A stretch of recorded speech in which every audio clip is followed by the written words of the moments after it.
The surprise success of 28 Weeks Later, the horror sequel that impressed critics and audiences. When 28 Days Later burst onto the scene, it took everyone by surprise, audiences, critics, and even the box office. It introduced a fresh take on the zombie genre that hadn't been seen before. The film ended on a cliffhanger that left viewers eagerly awaiting the next chapter of the story. Not just about the main characters, but the entire world's fate.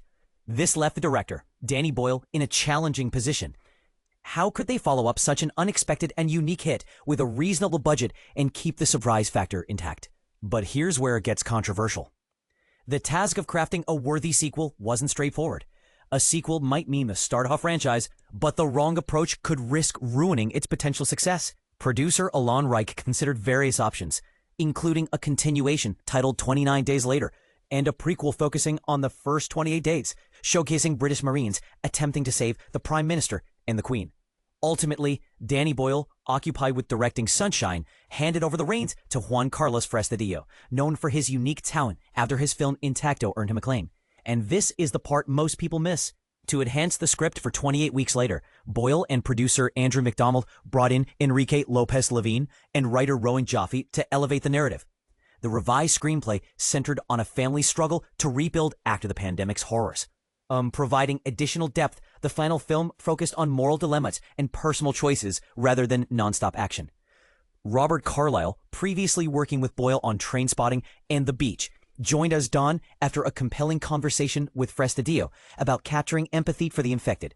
Carlyle's portrayal of Don is filled with tough moral choices, drawing viewers deeper into the ethical quandaries the character faces.